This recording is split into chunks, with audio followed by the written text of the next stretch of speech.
Technology works every time. But again, thanks for coming out. I know that the Rams are playing tonight on Thursday Night Football. I know you're all Rams fans, so you should be home watching it. No. Star Wars opens tonight also, so that's pretty serious counter-programming. But all right, so tonight, Forgotten Thinkers, Jacques Barzun. I titled the series Forgotten Thinkers so I could sneak in people like Barzun, who's not really a philosopher. He's a historian, a social critic, an educator, sort of a man of letters. And he lived an amazing and long life. He was active for over 100 years. So he lived from 1907 is when he was born. He died in 2012. He wrote over 40 works. He did just about everything you can do as a man of letters. He won awards, nominated for 2 Pulitzer Prizes, French Legion of Merit, Presidential Medal for work in education in the humanities, all kinds of national boards and research policy and award-winning books and research grants and so on and so forth. And anything you read about him will say he was this eminent and influential man of letters for a century. Eminent without doubt, influential not at all. Jacques Barzun fought, I don't even fought is the correct term. I would say he commentated the rearguard action for the end of the classical world. He was the sort of, wow, look, there goes another fortress fallen to the barbarian enemies.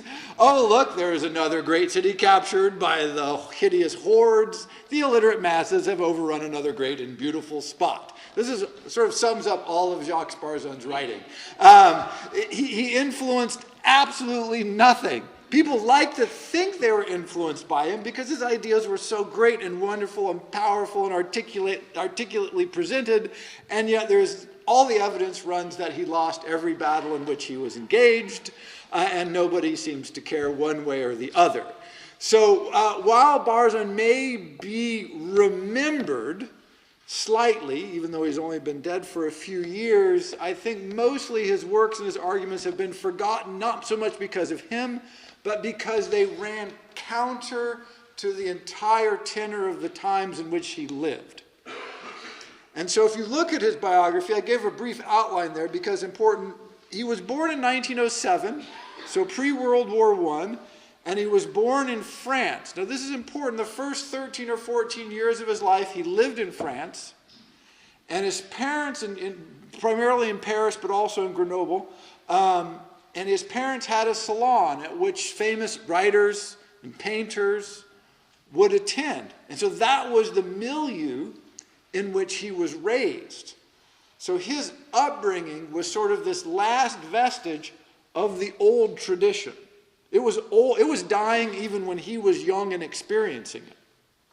But that was his formative, personal, familial, educational experience. Not his schooling, which was there, the traditional French school system, but his home life in Paris with the artists, with the intellectuals, with his parents hosting, conversation, an interest in the intellect. There's no television, radio doesn't really exist per se. That was still the formative culture. Then World War I comes along and sort of blows up the last of that, kaboom, which is, sort of one way to think of World War I is just burning down all of that great tradition. His father, who was an ambassador to the United States immediately, I think during the war, but immediately following the war, sort of thought this would be a great place to send his son to escape kind of the chaos of post-war Europe. And so when he was 13 or 14, he comes to the United States and begins studying, mostly on his own. His parents were not here, so he was sort of cast out in the world on his own very early, did quite well. And so he begins to study, and he ends up at Columbia, very good student. As soon as he graduates with his bachelor's degree, they hire him to teach immediately. So he had taught 5 years when he received his PhD. That's not done a lot anymore, but that was what he did. And then after he graduated at Columbia, got his PhD, they loved him so much that they kept him for about 40 years. I have the date there. I think until 1975. So he he attended, he started at Columbia in about 1922, 23, and stayed until about 1975. He had sabbaticals, and he would visit other schools, and he would travel around. He did all kinds of things, but basically he was the Columbia guy at large and on campus. And he, of course, in that amount of time, he did everything. Headed up departments, graduate studies. He was an excellent administrator. We'll talk about this in his career. Then when he's at 75, in 1975, now he's been there at Columbia for 40 years. He moves to Austin, starts working at the university there in Austin, and then he works for another 40 years. So he had this incredible lifespan that he saw everything from pre-war Europe to post-war America to man on the moon, civil rights movement, computers, the internet, he saw it all. But it's important to remember that the entire time he was looking with a very specific type of mind, a type of mind that he called an intellect. What he meant by this was a highly trained mind. And he was also a historian, so the history mattered to him, very un-American. Details mattered to him. He thought you had to get the facts right. Logic and clarity mattered to him. And then because he lived so long, his experience tied with his historical knowledge gave him this incredible perspective. But always remember, he was also an outsider. He was not a native-born American. So he also has that perspective, not just of the historian, but of the foreigner. Because anytime you go to a foreign country, of course, it doesn't matter what country it is, you always realize that they do things wrong, right? Or differently, at least, right? It's like, well, this isn't that. And it's always amazing to us, because we're inculcated to think this is the way the world is, in little ways and in big ways. And when we go someplace where that's not the culture, it sort of it can be different. It doesn't have to be like this. And he sort of lived that for 100 years of saying, it doesn't have to be like this. And I was trying to think of how to clarify the way his mind worked. I would say he was the master of the obvious that is overlooked. He just had this capacity to articulate what, when he finished telling you about it, seemed so obvious you can't believe you hadn't worked it out for yourself. And I'll just give you two examples. One is he says that this is just a commonplace. Every generation complains that, the world has changed and things have fallen off and things aren't as good as they used to be. And he says, and every generation complains. And Barzun says, and every generation is correct. Because we always live in times of change. And we don't change in logical or reasonable ways. And so no matter what new is coming up, often things are being lost. Valuable things, ways of life, capacities, thoughts, social structures, things that used to be no longer exist. Many of you are old enough to remember this, but I've asked a lot of people this generation, they can generally remember the day that television reached their neighborhoods. Because the day that a few families got TV, you couldn't play baseball on the streets anymore because not enough kids were around. That just enough were sucked into indoor activity of watching the TV that the baseball teams ended. Because you need a lot of kids to play baseball. And so the TV, great, wonderful, all kinds of exciting developments there, displaced something. What was the value of what's being displaced? And Barzun's very clear argument is that what we need to ask ourselves is not to say, this is just old people moaning. We need to interrogate whether what is being lost is worth what is being gained. And if it's not, can we, as articulate and intelligent subjects, hang on to that which we don't want to lose? We aren't just automatons. We aren't just the victims of history. We can be, but we aren't just that. Sometimes we can intervene and say, we think this is valuable. This is something that should be saved and carried forward into the future. We don't want to let go of this. And he says, so what happens when we make this joke? The old people always complain about what's being lost. And then we go, and they've always complained about this, so they just must be stupid. Or this is just old people grumbling, which may also be true. But he says, what we need to ask ourselves is if what they're articulating has merit. Should we actually care about it? Is it significant?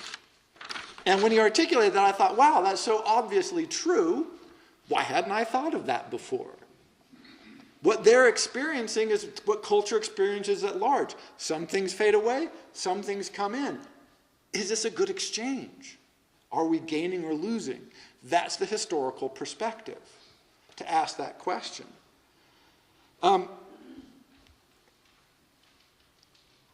Another one that he consistently talks about, I guess I can raise it now and then we'll look at some of the specific works, is that in a democracy, in theory is the rule of the people, the populace.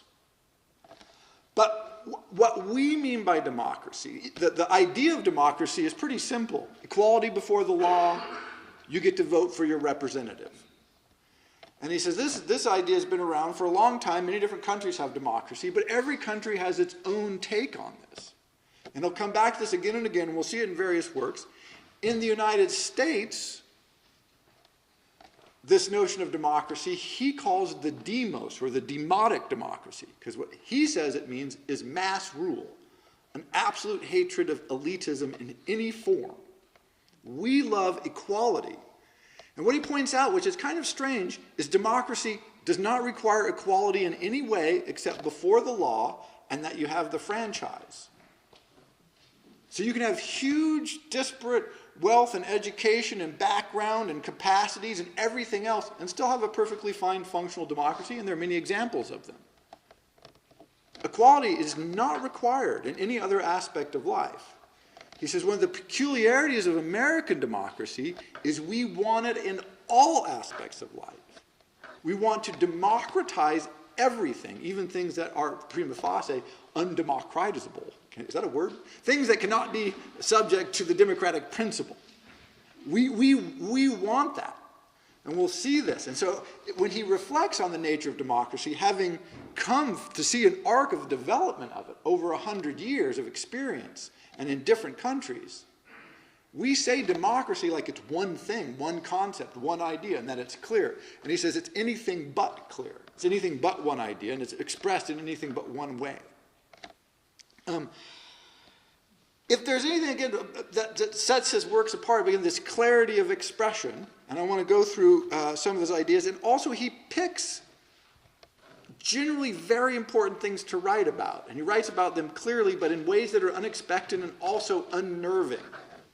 And I'll just go through some of his main works. Like I said, he did over 40 of them, but I just picked a few in order. So he comes to the United States. He's been studying here for a while, and so his first big book is Race, A Study in Modern Superstition. By the way, this is not how to win friends and influence people in the United States in 1936. As a young academic professional getting your oars wet there, right? What does he want to do? Big book on race and why the American sense of it is total and utter crap.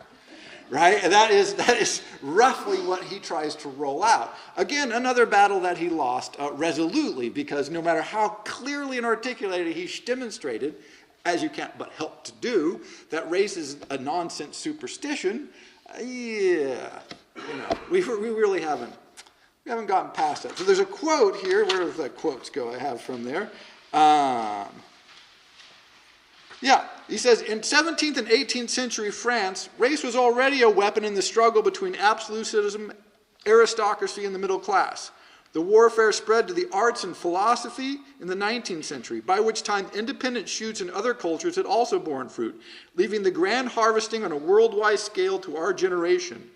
Viewed in light of such facts, the race question appears as a much bigger affair than trumped-up excuse for local persecution.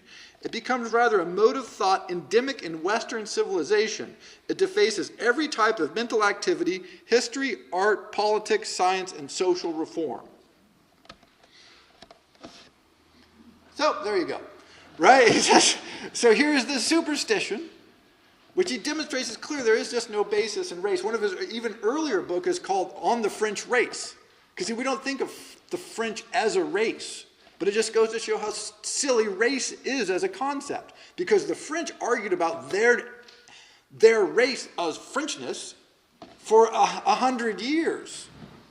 It was all, this Frenches and these Frenches, are you real Frenches? That's preposterous.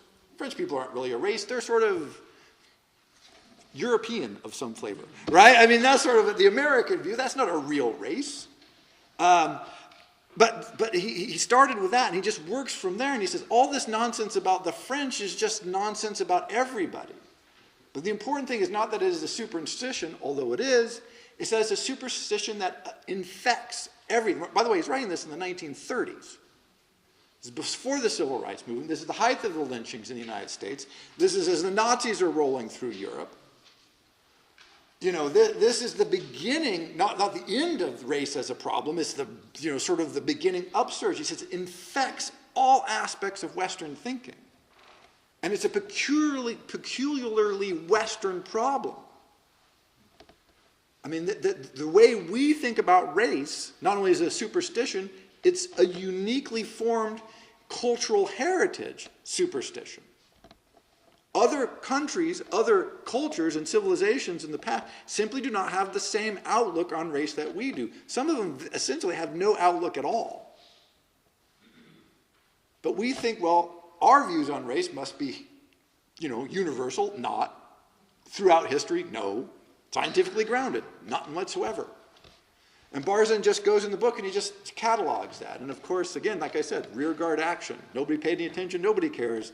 Didn't have very much effect. Then his next sort of big one was Darwin, Marx, and Wagner. And I picked that one out in particular because he takes on Darwin. No one takes on Darwin. Well, if you take on Darwin, then we know you're a creationist anti-science nut job. Right? It's officially branding yourself as an intelligent design, anti-evidence, illogical, Bible-toting bad person. And this is the great thing about Barzun, is he never feared this. He's like, look, let's look at the evidence. And it's easier for us to attack Marx now. We're happy to attack Marx. He's shifted. Used to be, oh, you don't attack Marx. Now we're happy to attack Marx. Wagner, no one's ever been defending Wagner, right? We don't even know who Wagner is anymore. But if we did know who he was, we'd be happy to throw rocks at him because he was a fourth-rate human being. Let me tell you, first-rate composer, fourth-rate human being. So we can throw rocks at him. But Darwin, we know Darwin is great. Barzun had no problem with evolution per se. He just didn't believe in natural selection through randomness. And his critique of this is perfectly clear and totally cogent. And in fact, it's one thing that evolutionary biology is struggling with today more than it did in Barzun's time when he wrote the work. And in fact, if anything, Barzun has been demonstrated to be correct in this long-running and losing battle with it. He points out perfectly correctly that survival of individuals is not random. Individuals make choices about their environment, about the way they respond to their environment, where they make a nest, who they mate with, what they choose to eat, where they move to choose to, where they move. To the extent that there is any freedom of choice, it's not random.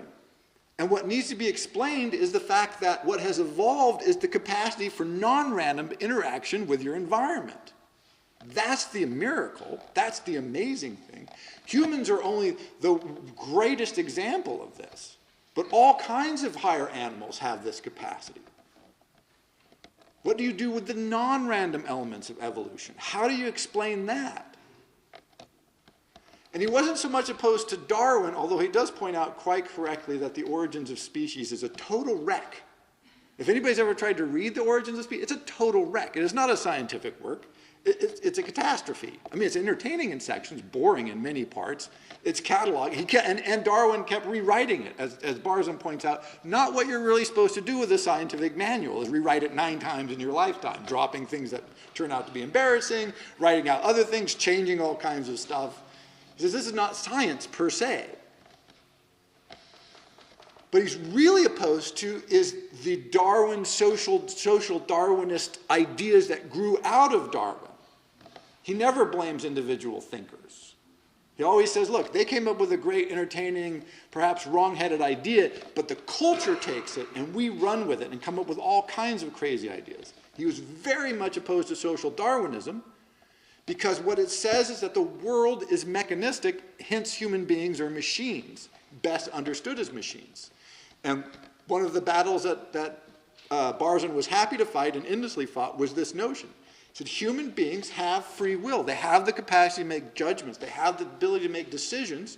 And anytime you try to reduce them to numbers or a mechanical nature, you're off track. And you've missed all the most important parts of a human being, which is that part which is not reducible to mechanistic outcomes, to these sort of silly impulses. And so in Darwin, Marx, and Freud, Darwin, Marx, and Wagner, of course, he goes after Darwin, the hero of modern science. And it's an amazing critique, and like I said, one of the things that modern evolutionary biology is trying to struggle with is how do you address the fact that creatures do have the capacity to make all of these choices? And that humans do resist. For instance, birth control. Birth control is evolutionary suicide. This is the dumbest idea ever. And yet with humans, birth rate is plummeting. So we have chosen, as a species, not to produce as many of us as we could. That's just crazy, evolutionarily. But if you have the capacity to choose, it's not crazy. And so those sorts of issues that have been coming to the fore for the last 10 to 15 years, Barzun was making these not as a science, although it was clearly scientifically grounded, it was an ethical idea. Look, this is an ethically wrong-headed approach. It's not good science, and it's really bad understanding of the human. Then you look at teacher in America, and this is another quote here. Again, this is what they kept saying, he influenced things. He did not influence anything. There's a whole section on Teacher in America on why we should never use multiple choice tests and why the standardized testing of students is wrong, demonstrated with an endless array of charts and examples and figures and facts and research from the 1940s, right? This 40s, yeah, 45. That's why we stopped doing it. And we haven't been applying those resources forever. No, it's just nonsense. But one of the things, this quote is actually from Dawn to Decadence, but it is emblematic of his concept from Teacher in America. He says, in fact, any good mind properly taught can think like Euclid and like Walt Whitman. I love those choices, by the way. This is very Barzun-esque. Euclid and Walt Whitman. You know, that's who we like to put together. The Renaissance, as we saw, was full of such minds, equally competent as poets and engineers. The modern notion of the two cultures, incompatible under one skull, comes solely from the proliferation of specialties in science. But these also divide scientists into groups that do not understand one another, that cause being the sheer mass of detail and diverse terminologies. In essence, the human mind remains one, not two, or 60 different organs. Again, it's the perfect historical example. We have this notion, oh, you have humanities people and you have science people. You have people who take calculus and people who take French. And he says, okay, let's look at the Renaissance. Thick with people who were painters and engineers, sculptors and hydrologists who were making machines for war and designing cathedrals, reading Latin, translating classics, and building roads, aqueducts, viaducts, cities, wharfs, harbors. What we say is the undefensible generalization, something that he hates, very specific mind. Oh, well, that was them. That was an age of genius. Like there was something in the water in the Renaissance, or the beer, or the wine, or the heavens, or someplace, that made those people fundamentally different from the human beings before and after. And not like us. Because the other possibility is that we just mess it up so bad that we misunderstand the nature of the human mind, that the capacity to do geometry and the capacity to appreciate Walt Whitman or write poetry are not mutually exclusive. And he says, yeah, it's probably the latter because history suggests the former is so common that must be there. So in Teacher in America, he just goes through just example of this sort of problem. That today is even more strong. By the way, because I teach at the college, I can tell you, there's actually two tracks. And it's perfectly clear. And we have to, when we advise students, we have to tell them, okay, are you going on the science track or are you going on the humanities track? Because it's as if they're mutually exclusive. Academically, they are mutually exclusive. If you say, well, I'd like to take some calculus and some French literature, we go, no. I mean, yes, in theory, in practice, no. We don't want you to do that. We want you to do what you're supposed to do, decide what kind of mind you have, and cultivate this. This drove Barzun mad because he said what we're doing in the education is not expanding minds, we're narrowing them, we're specializing them, we're turning them into careers, we're turning them into specialists. And he says he's not against the specialist, he says a specialist is great. But you need a specialist who has a broad mind, broad experience, an understanding of the world. Otherwise, what you get is mechanization of the human again. You get this social Darwinism that says the fittest person is the person who is able to get the most secure and best job, and that's what education is for. And that narrowing is, again, he opposed this at every possibility, or every opportunity. At the time, teacher in America was hailed as a revolution. And I mean, it was this huge. People discussed it all over the country and adopted absolutely zero of his concepts. And they have not been adopted to this day. And then you have this amazing work, Berlioz and the Romantic Century. If you like music, I would highly recommend this book. I recommend any of them, but this one, if you're particularly interested in music or musical history, Barzun was central with about two other people of getting Berlioz back into the classical repertoire. So if you've ever heard the Symphonie Fantastique, which is his first symphony, by the way, a pretty damn impressive first symphony it is. If you're going to do a first symphony, it may as well be that. This Berlioz's first symphony is now standard work in the classical repertoire, as are several of his other pieces. Barzun, he's the guy. He lobbied to get Berlioz's music back into the classical repertoire. He was a great writer on music and a music critic, besides a lot of the other stuff that he did. And so he actually sort of rescued Berlioz, or participated in the rescue of Berlioz from oblivion. And what people discovered is when they played Berlioz's music to them, they loved it. And people were like, hey, we like this Berlioz guy. Play us some more. And so that was it. But how do you get over that initial resistance? We already have our B's, Bach and Beethoven, little Brahms. We don't need any more B's. You know, that was enough, right? That seemed to be the theory. And he got this in. So if he did have any successful influence, I would say that is it. But it's also an amazing work because apropos of his approach to understanding the world, he places it in this notion of the Romantic century. And he says if you want to understand Berlioz's music, you have to understand Romanticism. And he has several books that discuss this. But his concept of Romanticism is first to say what it's not. He says, look at all the ways that Romanticism, the word, is used. Lots of them are mutually exclusive, very loose. It means either wildly emotional or, deeply in love or anti-rational. But then he lists all the romantic writers and musicians and artists and poets, and you realize they don't share that in common. His argument, I think is very convincing, is that what Romanticism has in common is the need to build on wreckage. That the classical age had started to fall, and so you had to lay new foundations.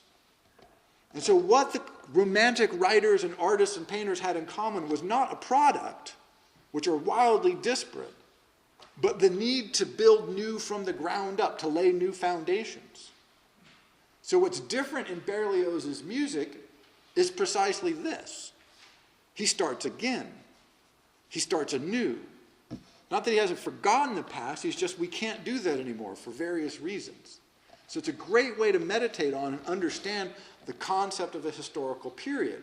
And it also demonstrates that power of Barzun's mind, which is to be specific about the details, and then talk about how that expands into a general influence.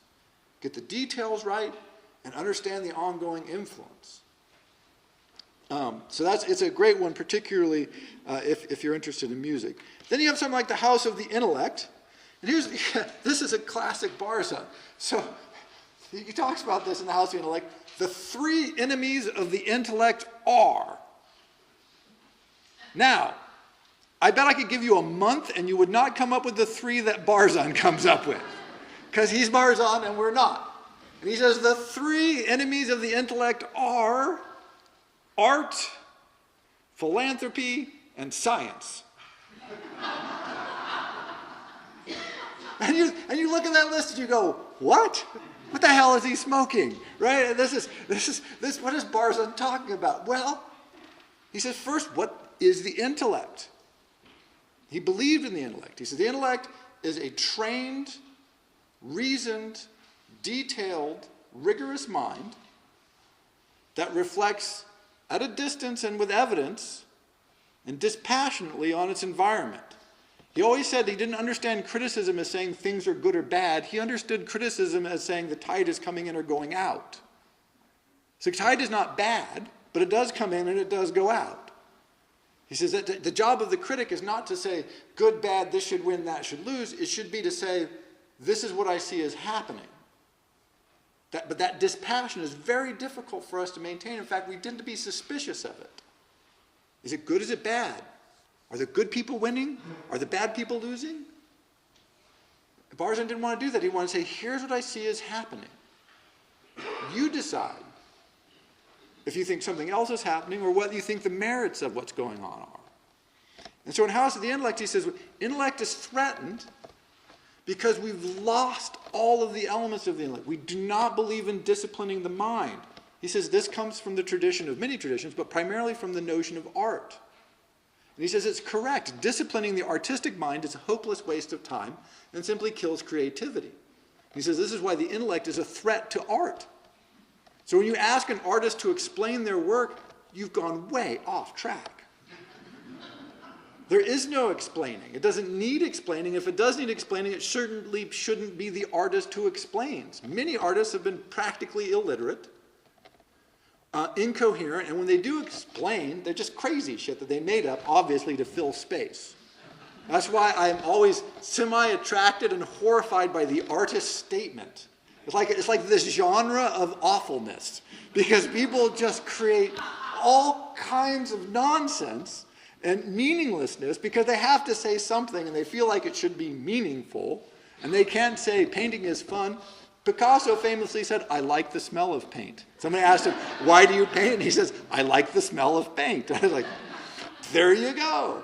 But apparently that's not enough. You have to have, deep philosophical insights and all. In fact, a perfect example is a friend of mine who's a painter now dead, Jim Ball, brilliant painter. They asked him for an artist statement. He didn't want to write it, so I wrote one for him. And it was all about how when his mother had gone crazy and they'd been taken to the asylum, that when he came home from school, when he went to school, he passed the home where she was. And one of the things they had for her to do was to paint, and that they would paint together. And this is how his mother faded from his life. Painting filled that void and gave him the love and the beauty. This is all nonsense, of course. I made this all up. But it was just beautiful. It was a beautiful artist statement. It was all this pathos and the loss and the gain and the emotion and the reality. And he said that would sell paintings. Absolutely. I said, would sell paintings. It didn't mean anything. It was nonsense. I made it all up. But it was great fun. But this is right. But that's what the artist statement is. We're asking a question of the intellect that is not from the intellect. So the art, which is the emotion, the chaos, the freedom, the generative capacity, this is not the intellect. The intellect needs to be trained and channeled. You need to learn rules. You need to learn ways of thinking, habits of mind.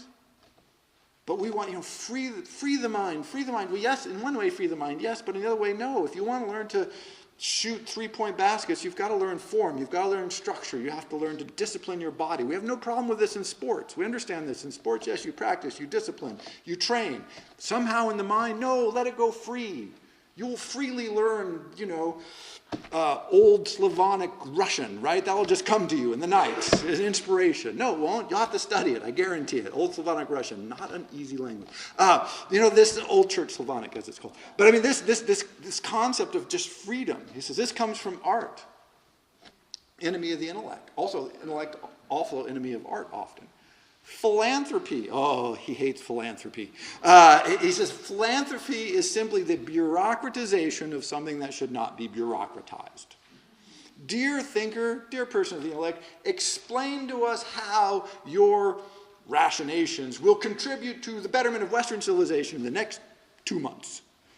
Right? It's like, what? So like the artist statement, researchers and thinkers spend a lot of time writing statements about how, the greater understanding of the Western ties to the Eastern tradition will help ameliorate the trade ties. But what the hell are you talking about, right? But the philanthropists need a justification.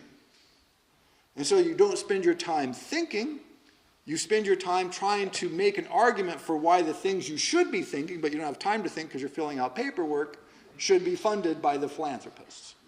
And he says it's incredibly misleading, and it bureaucratizes horribly something that need not be bureaucratized. Now, he wasn't opposed to the idea of philanthropy specifically. He said in France there were some philanthropies, as we would understand them, big, doning institutions. He said one of the largest ones had one secretary and one guy. And if they thought you were doing good work, they would send you money into philanthropy. No, see, we don't do that. We have committees and subcommittees and mission statements and requests for proposals, and the proposals, and those are sorted and sifted for quality. And he gives all these great examples, like somebody said, they were proposing a new opera and they wanted submissions, and they wanted the submissions to be roughly of the quality of The Marriage of Figaro, for example. Which like, well, absolutely, you can just crank those out, Marriage of Figaro, here we go, boom, right, there it is. It's just crazy. The philanthropic ideal misunderstands the role of intellect, so misleads it. Finally, science. Because science has several problems for the intellect, but one is the notion of specialization. And for Barzun, the intellect is all about broad, encompassing outlook. Anytime you get too narrow, again, you start losing the human, that's the intellect starts to get lost. And also, science took on this model of results. If you invest $1 million in building a bridge and designing it, you'll probably get a bridge. It'll go over budget and be 6 months late, but you'll get a bridge, right? He says with the intellect, you go, I'm going to do a study of whatever, something in the history of Thucydides and look at how this has influenced the Western outlook from then. How long is it going to take? I don't know. What's it going to produce? I'm not sure. By the way, next time I'm going to talk about Kaufman, a brilliant man, Walter Kaufman, and he actually gives examples of Socrates writing a proposal to fund his research. I'll have these. They're so beautiful. He's very much, he disagrees with Barzun on some things, but on that they're totally in concert. So this is why science, philanthropy, and art ends up being the enemy of the intellect. The mass is not the enemy of the intellect. As he points out, the mass does not care about the intellect. Mass is indifferent to the intellect, and he says, rightly so. Why should they be interested in it? It's not a mass pursuit. It's a limited, unique, indeed elitist pursuit. It's not a mass pursuit. So he doesn't care about the mass. Masses, he says, has either been indifferent to or is moderately hostile to. No, the enemies of the intellect are people who think they have intellect, like artists, philanthropists, and scientists. So that's the enemy of the intellect, right? It's when we get it wrong. So again, whether he's correct on this, that's great. He would love to argue about all this, but it's just a crazy, unique perspective. The enemy of the intellect, art, philanthropy, science. Who would come up with that list? Then, if you want to go for the full attack on science, you have science, that glorious entertainment. So again, Barzun is not anti-science. In fact, he's very pro-science. What he is he's against this attempt to, scientism, the attempt to try and put scientific reasoning and scientific methods in places where it simply does not belong. And we cannot help ourselves. We absolutely cannot resist. We want to reduce everything to numbers. We want everything to be data points. The humanities struggle with this mightily now because they try to justify things the way science justifies things, with cogent research, and most of which is nonsense, by the way. There was just a big study out where they tried to reproduce like 12 big psychological studies, and it turned out only 4 of them returned anything like the same examples. So what you call the social sciences, they aren't sciences at all. They're attempts to reason sort of with the tools of science and sort of graft some philosophy on it and make some claims that have no basis in anything at the end of the day. He's very suspicious of this. And he puts this at the feet. And again, he's not against scientists. He says it's the cultural attempt to import science and use that as a model for everything. And, again, horribly suspicious of this. A wonderful book, if you're going to read one book, and you're not interested in Berlioz, which you should be, by the way, is The Culture We Deserve, which a critique of disenlightenment. And again, culture we deserve. He doesn't blame. He says, why do we have the culture we have? Because we're who we are. We always want to point the finger at somebody else. He says, no, this is our culture. It's the culture we deserve. And if we don't want this culture, well, we'll have to change it. The example I would use is while he was at Columbia, and again, him losing another battle, he was famous because he taught this great books course with Lionel Trilling, which I can't even imagine. So he started teaching it, and then the administration said, hey, this course is going really well. We want you to co-teach it with someone. And Barzun said, I don't want to co-teach with somebody, by which I think he meant some idiot. And they said, well, talk to the guy. And they said, oh, okay, here's Lionel Trilling. Well, that turned out to work great, because here was two of the leading critics of the 20th century who just happened to be at Columbia at the same time. And they hit it off famously, and the courses are actually quite famous. And so one of the things they argue for, the great books tradition. Now, here's the thing. You can argue about which books should be in the great books tradition. Barzun loves that argument. He wants to have that argument with you every single day of the week. In fact, essentially the course was built around the concept of why are these books the great books and what should be the books and which one of these don't belong here. The great books tradition is the debate about what books should be considered the great books. It is anti-demotic. It is against the people. Because that is, if you have great books, that means A, you have books that are not great, and you have human beings who are better. You have these human beings who wrote works that are better than the works that I can write or that almost any other author can write. And we hate that in America. This is elitist. We want to get rid of this. And this is one of the battles that has been lost completely. We no longer have this concept. So we've eliminated the notion of great works. What we've replaced it with, first they said, well, it's the Western canon. By the way, there's never been any agreement about what the Western canon is. This is one of the hilarious things. People want to say, it was all dead white men. Dead, yes. Men, almost exclusively, but that's because they used to not let women get an education, right? So, all right, that's fair. White, absolutely not. If you look at the great works of that book, the Great Books collection, which is not Barzun's collection, but let it stand in, about 3/4 of those authors are not white, by any definition that would have been applied before, 2 weeks ago. Lots of them were Catholic, which disqualified you from being white, by the way. This is sort of a shock. In the 1920s, you were not white if you were Catholic. You had to be a Protestant to be white. This is true. This is a historical fact. I'm not making that up. You had lots of people from ancient Greece who would have been shocked to discover they were white. You had a lot of people from Egypt shocked to discover they were white. Persians, good Lord, they're going to be shocked to discover they're white. I mean, so if everybody is white, then yes, they were the works of dead white men. But if you don't have that genre, so we said there's no great works. Everything is equally important. And so if you go to a literature class today or a big university someplace or a small one, you can study TV, you can study comic books, you can study popular novels, the works of Tom Clancy, good Lord. Because if there's no great works, then everything is equally important, and it means everything is equally worthy of study, and nobody is great or not great.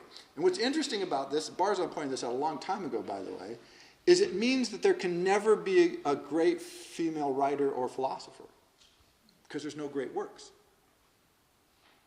So what we've done is not opened up the possibility for the brilliant woman to rise and produce a work of stunning, amazing, culture-altering greatness, because we don't recognize it anymore.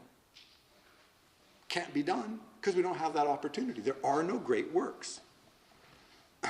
We've eliminated it. At least we've eliminated it from the university.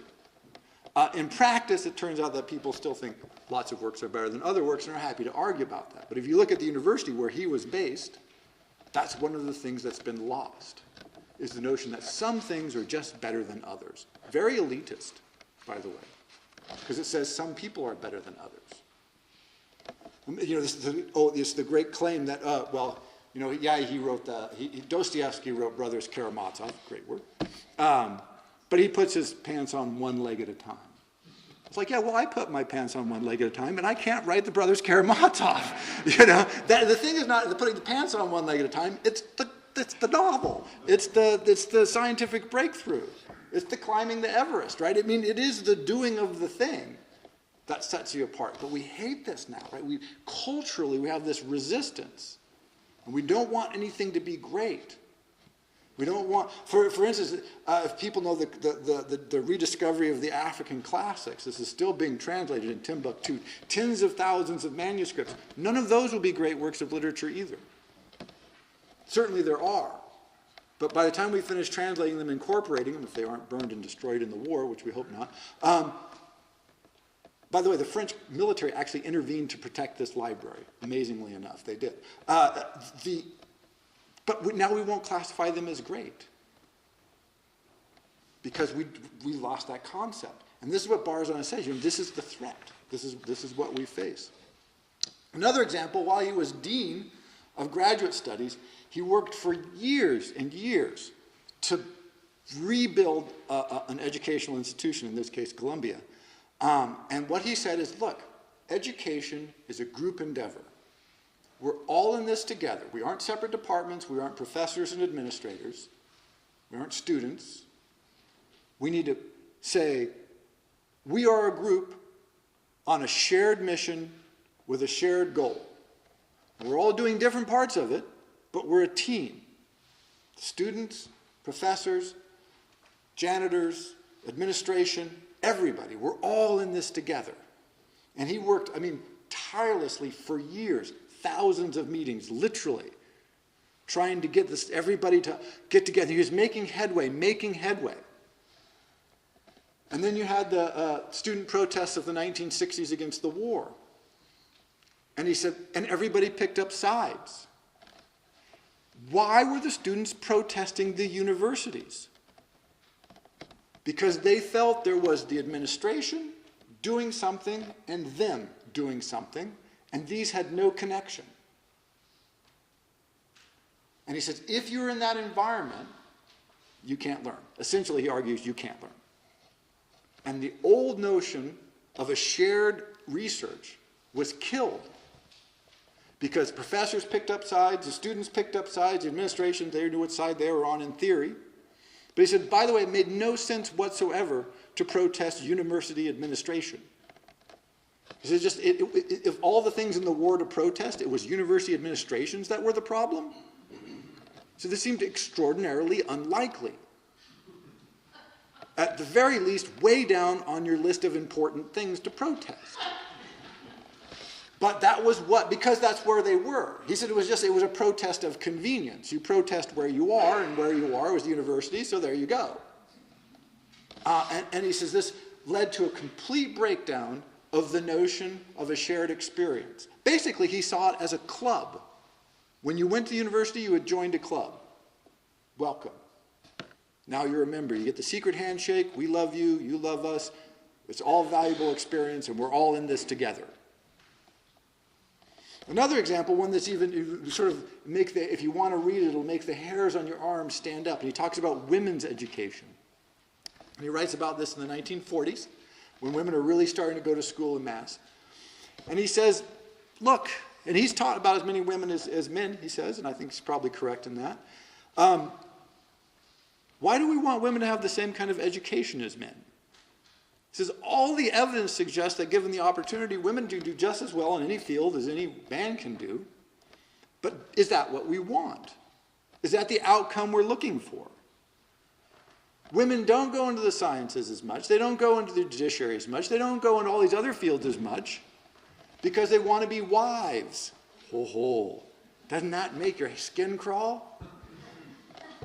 And because they want to be wives, they choose the humanities. They don't choose the humanities because they love the humanities. They don't choose the humanities because they want to develop their intellects. They choose it because it seems like a pleasant way to kill time before they get married. Today, if you read reports of humanities department, enrollments are way down. And people are like, oh, what's going on? You know, the barbarians are winning. You know what's happening? As women have decided they want careers, they've been enrolling in the humanities department at declining rates. this is where the enrollment for the humanities is going. Women are leaving the humanities because they've decided they want careers, which is precisely what Barzun was talking about in the 1940s. He said they're not here for, some of them, he said some of them are, but many of them are not here for the love of the humanities. They're here because it's sort of a finishing school, and universities are not finishing schools. Fast forward 50 years. Now they're not finishing schools, and what women are doing is excelling in all the fields that Barzun thought they should have been going into then, or not going to university, or develop a special course for women who plan not to have careers, or men who plan not to have careers. He was perfectly open to both. And so even these times when you're like, ew, I don't know, this is making my skin crawl, eek.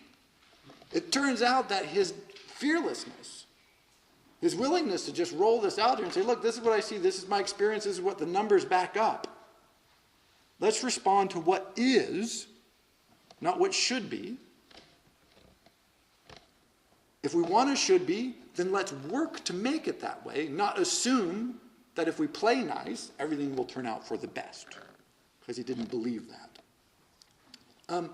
Finally, we have to end on the From Dawn to Decadence, 500 years of Western cultural life from 1500 to the present. How am I doing on time, Milo, back there? Oh, my goodness. Okay, 500 years and 8 minutes. Ready, set, go. Actually, the fact that he does 500 years in the 800 pages of From Dawn to Decadence is pretty amazing. But again, if you've heard of our culture as decadent, that we're declining and all of this, Barzun, again, with clarity, says, look, decadence is a very clear phenomenon that we can define and then use. And he says, decadence is a period when people do not agree on fundamentals. If there's anything that is clear in our age, it is that we do not believe in fundamentals and we do not believe in our institutions. Voting participation rates are declining. We disagree about just about everything. We can't agree on how to label things. We don't agree on identities. And he says, it's not decadent in the sense of, oh, we've gone from good to bad. It's decadent in the sense that we've gone from a period when we agreed about some fundamental things. Broadly, there was all kind of arguments inside this. This wasn't a stultifying. He says when it becomes stultifying, that's mannerism. But he called this classicism. Classicism is when your culture has a rough agreement on the purposes of life, what's right and wrong, modes of behavior. Not that they're right, they're just generally agreed upon. And we don't worry about those, and we worry and think about other things. Decadent civilizations are civilizations where, for whatever reasons, often outside forces force you to reevaluate your most basic assumptions. And that reevaluation leads to often, not always, but often widespread disagreement. And when that disagreement fractures your culture, you're in a decadent age. It's not moral decadence. It's simply an inability to come to any coherent sense of this is what we all believe in. The clear example he gives, and it's just a wonderful example, is you can see it here in Port Townsend. Our post office and our county, the county courthouse, are two sort of overscaled for our population certainly, but kind of semi-monumental public works of architecture that were meant to say, this is your government, and we're great, it's big, it's spacious, it's expensive, it's got big doors and nice windows, come on in because your government matters. We don't build government buildings like that anymore. We tend to build ugly, functionalist, unpleasant government buildings because we don't believe in government. We don't think, wow, we are really filled with pride because we've opened a new government building. We think, how can we get the most square footage for the least money? Anything else is a waste. And so you can actually see it in the architecture, and he talks about this, that if you believe in the value of government, then the actual buildings you build as civic monuments to a communal belief that this is important. If you don't believe in government, you don't do that. You build what's necessary, what's functional, and then you grumble about paying for that. That's just that mindset. I can't remember the last time I had a student who said, I want to go into politics and make my country better. It even sounds stupid, doesn't it? I'm going to go into politics and make... No, going into politics used to be considered, you could go in and make a difference. You could serve your country. Even serving your country sounds vaguely silly, right? Like, serve your country. Not serve my country. We don't have that notion anymore. It's faded away. Barzun doesn't say this is bad, by the way. He just says this is an is. He said he cannot find any shared common belief.